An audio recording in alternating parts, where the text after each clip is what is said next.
Hello students, সকলে কেমন আছো? আশা করি সকলে ভালো এবং সুস্থ আছো। উচ্চ মাধ্যমিক 2023 এর প্রিভিয়াস ইয়ারে যে প্রশ্নটা এসছে তার 14টি এমসিকিউ প্রশ্নের সম্পূর্ণ সমাধান এই ভিডিওতে পাবে। তো দেরি না করে আমরা প্রথম কোশ্চেনে চলে যাই। প্রথম প্রশ্নটা বলছে দুটি আধান প্লাস কিউ ও প্লাস কিউ এর সংযোজক সরলরেখার মধ্যবিন্দুতে একটি কিউ ক্যাপিটাল কিউ আধান স্থাপন করা হলো। তাহলে প্লাস কিউ, এটাও প্লাস কিউ, তাদের মধ্যবিন্দুতে একটা ক্যাপিটাল কিউ আধান স্থাপন করা হলো।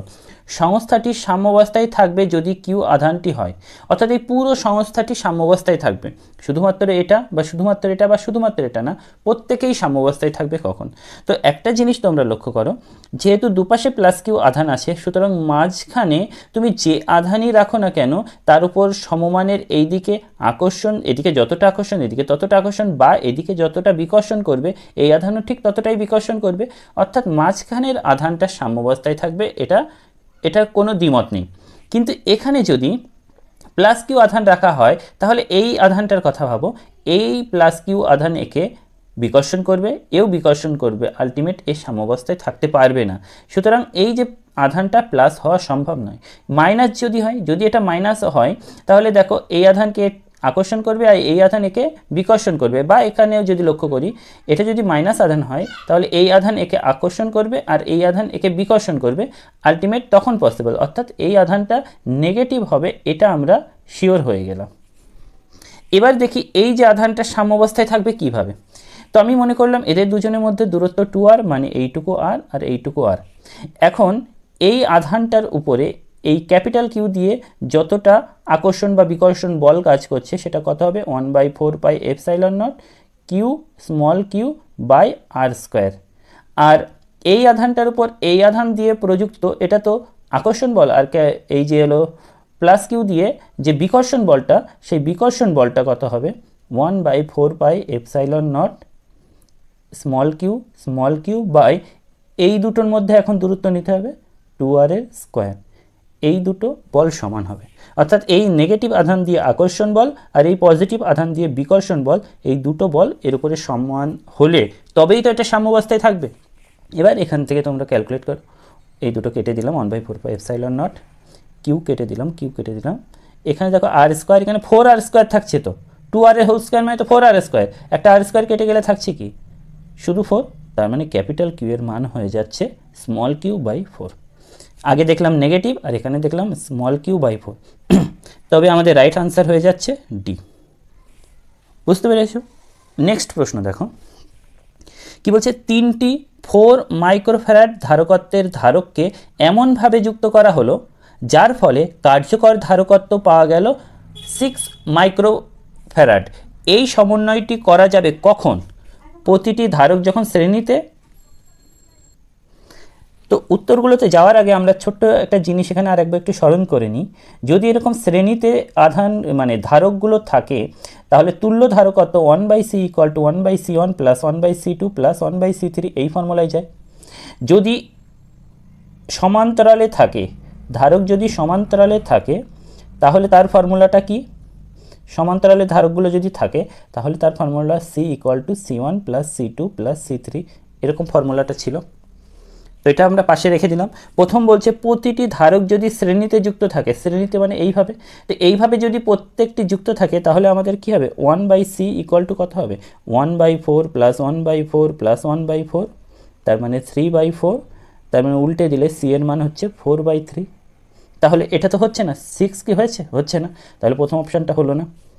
সেকেন্ড অপশানটা, প্রতিটি ধারক সমান্তরালে, যদি সমান্তরালে থাকে তাহলে 3জন তো যোগ হয়ে যাবে, অর্থাৎ সমান্তরালে হলে সি এর মান কত হয়ে যাবে? 3জন যোগ হয়ে গেলে 3 × 4 = 12 হয়ে যাবে, এটাও হচ্ছে না। 3 নম্বর বলছে দুটি সমান্তরালে, প্রথমে কি দুটিকে সমান্তরালে রাখতে হবে, অর্থাৎ প্রথমে আমরা ভাবলাম এই একটা সমান্তরালে, এই একটা সমান্তরালে আছে আর তার সাথে পরেরটা শ্রেণীতে। যদি হয় তাহলে কত হবে? তো দেখো এই দুজন সমান্তরালে মানে এই ফর্মুলা, মানে 4, এটা 4, এটা কি সমান্তরালে মানে যোগ হয়ে যাবে, 4 আর 4 8, তাই তো? এই 8 মাইক্রোফ্যারাডের সাথে 4 মাইক্রোফ্যারাড এবার শ্রেণীতে যোগ হবে। শ্রেণীর ফর্মুলা কি? 1/, ফর্মুলা, অর্থাৎ 1/8 + 1/4, এখান থেকে কত হচ্ছে? 8, তার মানে 1 + 2 মানে 3/8, উল্টে দিলে এখান থেকে আসছে তোমার সি এর মান 8/3, তাহলে এটাও হচ্ছে না। লাস্ট কি বলছে, দুটি শ্রেণীতে ও একটি সমান্তরালে। লাস্ট যেটা বলছে সেটা যদি আমরা ছবি এখানে রাখি, দুটি শ্রেণীতে, অর্থাৎ এইভাবে আমি দুটি প্রথমে শ্রেণীতে রাখবো, রেখে যেটা পাবো তার সাথে 3 নম্বরটা সমান্তরালে।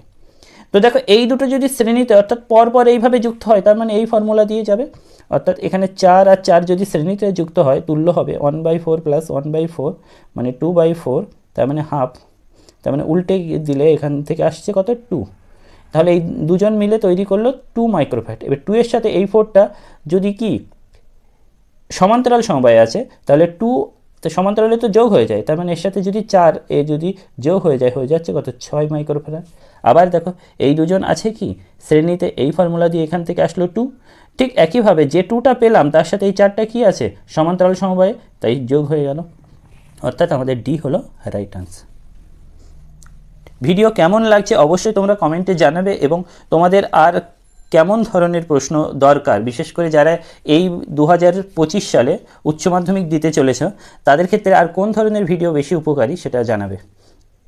আর এই কটা মাসে তোমাদের কেমন স্ট্র্যাটেজি হবে সেটা কিন্তু আমরা আগের ভিডিওতে আমরা আলোচনা করেছি, তোমরা চাইলে আমাদের চ্যানেলে গিয়ে সেই ভিডিওটা অথবা এই ভিডিওর ডেসক্রিপশান থেকে সেই ভিডিওটা দেখে নিতে পারো। এছাড়াও যে কোনো মুহূর্তে আমাদের এই পুরো পিডিএফটা তোমরা যদি পেতে চাও তাহলে আমাদের টেলিগ্রামে কিন্তু যুক্ত হয়ে যেতে পারবে, টেলিগ্রামের লিঙ্কও এই ভিডিওর ডেসক্রিপশানে দেওয়া থাকবে। আচ্ছা, চলে আসি আমরা 3 নম্বর প্রশ্নে। একটি 3 ওহম রোধকে যখন একটি ব্যাটারির দুই প্রান্তে যুক্ত করা হয় তখন এটির মধ্য দিয়ে 3 অ্যাম্পিয়ার তড়িৎ প্রবাহিত হয়। অপর একটি 15 ওহম রোধক ওই একই ব্যাটারিতে যুক্ত করা হয় তখন রোধকটির মধ্যে 0.75 অ্যাম্পিয়ার তড়িৎ প্রবাহিত হয়। ব্যাটারির আভ্যন্তরীণ রোধ কত? তো প্রথমে কি 3 ওহম রোধকে একটা ব্যাটারির সাথে যুক্ত করেছি, এই যে 3 ওহম রোধ, আর এখানে আমার ব্যাটারিটা আছে। তো এর হলো তড়িৎচালক বল আমরা ধরলাম ই, আর আভ্যন্তরীণ রোধ আর, আর বাইরের এই রোধটা যদি ক্যাপিটাল আর হয়, আমরা কি পড়েছিলাম এখানে যে ই ইকুয়াল টু, আর এখানে যদি আই তড়িৎ প্রবাহ মাত্রা হয় তাহলে E equal to I into capital R plus small R. তো প্রথমে কি বলেছে, তড়িৎচালক বল ব্যাটারি যা ছিল তাই আছে, প্রথমে তড়িৎ প্রবাহ মাত্রা কত 3 অ্যাম্পিয়ার 3, আর বাইরের রোধটা যুক্ত করা হয়েছিল 3 ওহম, আর আভ্যন্তরীণ রোধ তো আমাদের জানা নেই, এটা 1 নম্বর সমীকরণ। দ্বিতীয় ক্ষেত্রে তড়িৎচালক বল সেই ই আছে, কিন্তু তড়িৎ প্রবাহ মাত্রা হয়ে গেছে 0.75 অ্যাম্পিয়ার, আর বাইরে যে রোধটা যুক্ত করা হয়েছে সেটা হলো 15, তাহলে আভ্যন্তরীণ রোধ স্মল আর রয়ে গিয়েছে, এটা 2 নম্বর সমীকরণ। এই দুটো সমীকরণ যদি সমাধান করা হয় তাহলে দেখো 0.75 into 15 plus R equal to 3 plus R, ঠিক আছে। তার মানে এটাতে 0.75কে আমরা কত লিখতে পারি 3/4 লিখতে পারি। তো 3 আর এই পাশে 3 যদি কেটে দিই তাহলে এখানে 15 plus R equal to 4 into 3 plus R, মানে 3 4 12 প্লাস 4 স্মল আর, তাহলে সেখান থেকে 12টা যদি এই পাশে নিয়ে আসি 15 থেকে 12 বাদ দিলে 3 ইকুয়াল টু এই আরটা এদিকে গেলে 3 আর, সেখান থেকে স্মল আর ইকুয়াল টু 1, অর্থাৎ 1 ওহম আভ্যন্তরীণ রোধ। যদি ভিডিও একবারে দেখতে মানে বুঝতে অসুবিধা হয় তোমরা পজ করে কিন্তু বারবার এটা দেখে নিতে পারো। তো চলো আমরা নেক্সট আমাদের প্রশ্নে চলে যাই। 4 নম্বর প্রশ্নে বলছে, একটি আধানগ্রস্ত কণা সমপ্রাবল্যের চৌম্বক ক্ষেত্রের প্রভাবে আর ব্যাসার্ধের বৃত্তাকার পথে ভি সমদ্রুতিতে আবর্তন করছে, এই গতির পর্যায়কাল। দেখো এটা এসছে সাইক্লোট্রন কম্পাঙ্ক, যে রাশিমালা আমরা প্রমাণ করেছিলাম আর বলেছিলাম থিওরিটা ভালো করে দেখতে, সেখান থেকে প্রশ্নটা হয়েছে। অর্থাৎ কোনো চৌম্বক ক্ষেত্রে যদি সমকোণে বা লম্বভাবে কোনো আধান গতিশীল হয় তাহলে সেই চৌম্বক ক্ষেত্রকে অক্ষ করে চারপাশে ঘুরতে থাকে, এটা সেই যে ঘূর্ণন এই ঘূর্ণনের কম্পাঙ্ককে বলা হয় সাইক্লোট্রন কম্পাঙ্ক। তো এ কত বেগে ঘুরছে ভি বেগে, আর ব্যাসার্ধটা কত আর। তাহলে এই ঘূর্ণনের কম্পাঙ্কের রাশিমালা আমরা থিওরি ক্লাসে এটা অবশ্যই করায়, তোমরাও নিশ্চয়ই করেছো, তড়িৎচুম্বকত্ব চ্যাপ্টারে এটা পেয়ে যাবে। তো সেই সাইক্লোট্রন কম্পাঙ্কের ক্ষেত্রে সাইক্লোট্রন কম্পাঙ্কের রাশিমালা, সরি টি না, এটা কম্পাঙ্ক, এটা এন হবে, এন ইকুয়াল টু কত pi 1/2 pi Q by M into B. তো এখানে দেখো ব্যাসার্ধ আর বা গতিবেগ ভি এর কোনো উল্লেখ নেই, সুতরাং আমরা বলবো ভি এবং আর কোনোটির উপরে এই কম্পাঙ্ক নির্ভর করে না। ওকে, তো নেক্সট প্রশ্নে যাই। কোনো স্থানের বিনতিকোণ 60 ডিগ্রি ওই স্থানের ভূচৌম্বক ক্ষেত্রের অনুভূমিক ও উলম্ব উপাংশের অনুপাত কত? তো এটা তোমরা অবশ্যই এটা নিজেরা টিউশনে করে থাকবে যে চুম্বকের যদি অনুভূমিক উপাংশ থিটা হয়, বিনতিকোণ যদি থিটা হয় তাহলে এর অনুভূমিক উপাংশ হরাইজন্টাল এটা কত হবে, H equal to I cos theta, আর vertical component I sine theta. আমাদের কি চেয়েছে? অনুভূমিক ও উলম্ব উপাংশ, অনুভূমিক অর্থাৎ horizontal component by vertical component equal to কি লিখবো, I cos theta by I sine theta. যদি কেটে যায় তারপরে 1/tan থিটা। তো এখানে থিটা কত বলেছে, 60। tan 60 মান কত? tan 60 মান শুধু √3, তার মানে এটা হয়ে যাবে 1/√3, অর্থাৎ 2 নম্বরটা হলো আমাদের রাইট আনসার। ওকে, এরপরে আসি এলসিআর বর্তনী। বলছি এলসিআর বর্তনীতে অনুনাদ ক্ষমতা গুণকের মান কত হয়? অনুনাদ ক্ষমতা গুণক cos থিটা ইকুয়াল টু কি, cos theta equal to r/z। z এর মানটা কত, √r² plus ω/L minus 1/ωc। কিন্তু যেহেতু অনুনাদের ক্ষেত্রে ω/L আর ω/c ইকুয়াল হয়, তাহলে এরা যদি ইকুয়াল হয় z এর মান হয়ে যায় √r², তার মানে r, তার মানে এখানে z এর জায়গায় যদি আমি r বসিয়ে দিই তার মানে এটা হয়ে যাবে কত, 1, তাই তো? ক্ষমতা cos থিটার মান হয়ে যায় তখন কত, অর্থাৎ আমাদের রাইট আনসার হয়ে যাবে অপশান সি। এরপরে 7 নম্বর কোশ্চেনে বলছে একটি বৈদ্যুতিক বাতি 220 ভোল্ট 50 হার্জ সরবরাহ লাইনের সঙ্গে সংযুক্ত থাকলে তড়িৎ বিভবের শীর্ষ মান কত? তাহলে এখানে যে ভ্যালুটা দেওয়া ওইটা ইকুয়াল টু অ্যাকচুয়াল VRMS। এই যে বিভবটা দেওয়া এটা RMS বিভব 220, কিন্তু আমরা VRMS ইকুয়াল টু কি জানি, V0/√2। তার মানে সেখান থেকে V0 মান কত হয়ে যাবে, 220 ইন্টু √2 ইকুয়াল টু 311 এত ভোল্ট। এটা তোমাদের বইটাতেই আছে 311 ভোল্ট, অর্থাৎ সি হলো আমাদের রাইট আনসার। 8 নম্বর প্রশ্ন হলো নিম্নের তড়িৎচুম্বকীয় তরঙ্গগুলির মধ্যে সর্বাধিক তরঙ্গ দৈর্ঘ্য হলো, এটা তোমরা সবাই জানো অবলোহিত বা ইনফ্রারেড। আচ্ছা, √3 প্রতিসারাঙ্ক বিশিষ্ট একটি প্রিজমের প্রতিসারক কোণ তার ন্যূনতম চ্যুতি কোণের সমান, অর্থাৎ প্রতিসারক কোণ এ আর এই ডেল্টা মিনিমাম এই দুটো সমান। তাহলে প্রিজমের প্রতিসারক কোণ অর্থাৎ এই এ এর মানটা কত? তো আমরা জানি প্রিজমের ক্ষেত্রে ন্যূনতম চ্যুতি যখন হয় তখন mu equal to sine A plus delta minimum by 2 by sine a/2।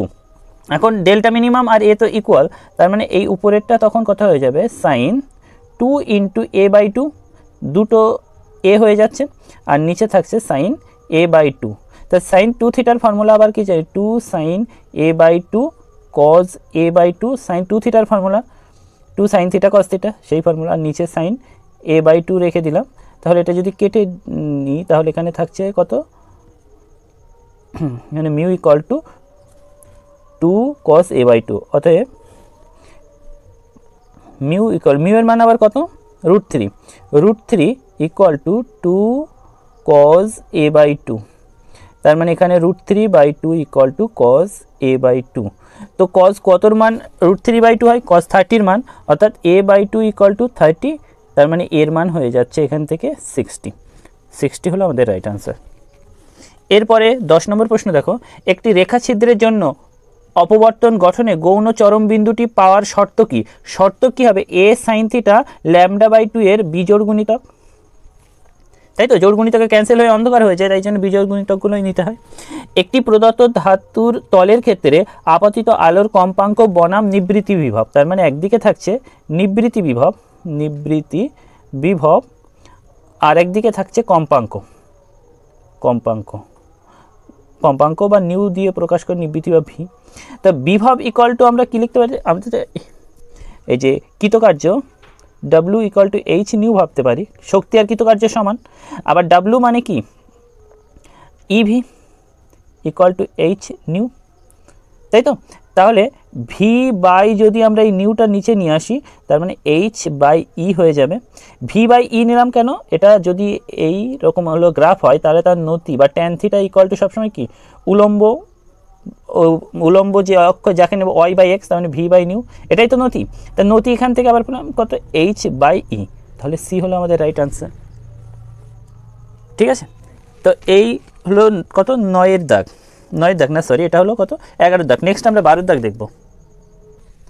Hydrogen বর্ণালীতে Leman ও বামার শ্রেণীর সর্বনিম্ন তরঙ্গ দৈর্ঘ্যের অনুপাত। তো প্রথম যদি লিম্যান শ্রেণীতে যাই, লিম্যান শ্রেণীতে আমাদের ফর্মুলা কি ছিল,